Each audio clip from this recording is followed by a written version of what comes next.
Hi everybody, Paul Cameron here with SpeedUpMyJobSearch.com, and this is day 7 of our 31 days of search efficiency.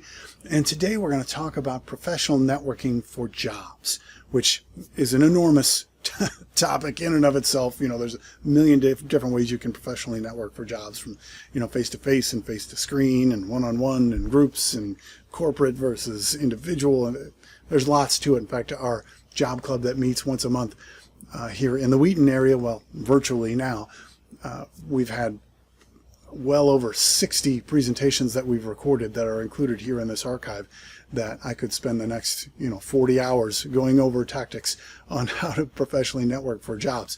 So we're not going to dive that in depth.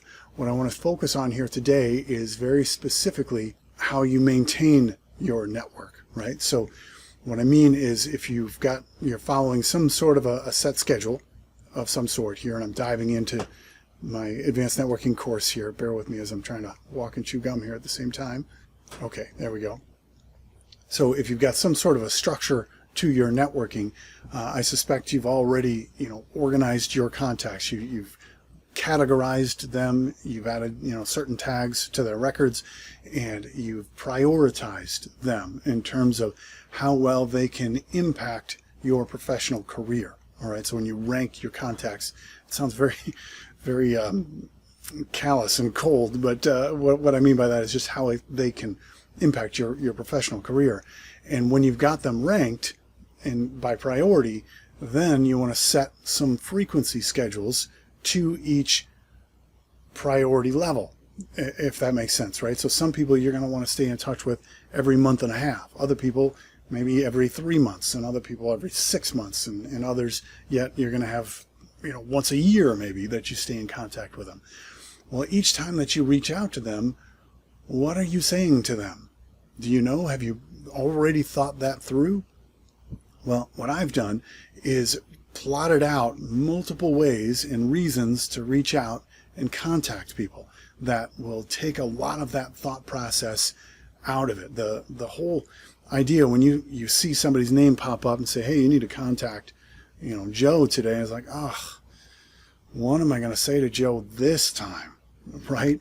That feeling right there, that's what stops you from making that connection. And there's where your network withers away in front of you, because you don't know what to say, you don't know how to sit down, and it's going to take you forever to come up with something creative. Well, if you've already got lots of different ways to reach out and you've plotted them out on the person's record, this becomes super easy, right? So for example, in this section here, strengthening your connections, I've got 9 different ways, reasons to reach out to people, and they're simple. This isn't mind-blowing material here. It's just when you have it written down, that's really the mind-blowing part of how much easier this all gets, right? So book by book, right? Have you read a good book lately? Does it make you think of anyone in your network? Well, recommend the book to them. And when you finish the book, don't immediately go and send the book recommendations out to the people who you think would like it. Instead, anyone you think would like that book, go to their record in your contact system, however you're keeping track of your network, and put a note in there the next time they come up in the queue of when you're going to reach out to them per your frequency schedule. Then recommend this book. Okay, and now you've already got that figured out. It's done. Easy peasy, right? What about causing gratitude? This is a great one, and I wish this was my idea, but it's not. We had one of those presentations I mentioned earlier was by Connor Canine, who was a co-host on Job Talk here in the Chicago area for a bunch of years with us. And he came and gave a presentation to our group, and he had mentioned it's important as a part of your networking routine to hear the words thank you.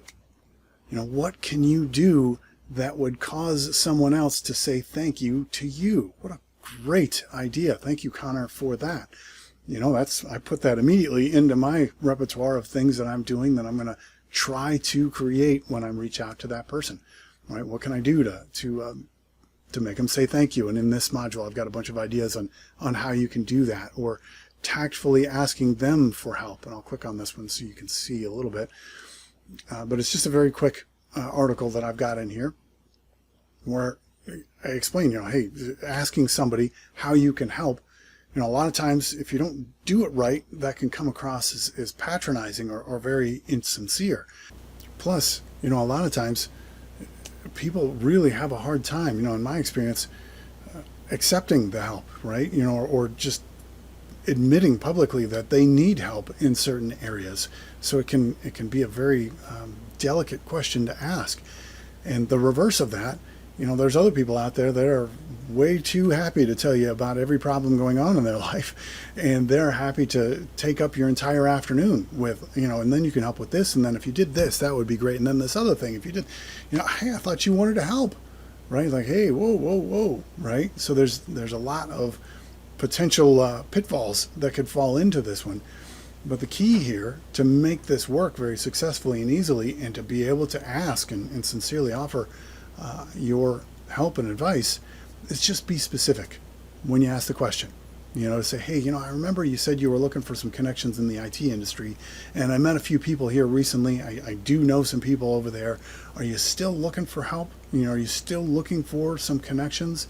How could I best help facilitate, these connections for you, right? If you're specific with the help, now you got something. You can ask that question tactfully, right? And there's lots of different ways that you can reach out. Just mark them down as you think of them. You can even pre-write some of these emails and some of these connections as the ideas come to you. Drop them into your contact record. If you're using Trello, that's very easy to do. And then when they pop up in your schedule, you can reach out. Easy as pie, right? So that is my idea for today to help make your search more efficient. And I hope that's helpful. And I will look forward to seeing you tomorrow on day 8. Okay, thanks for watching.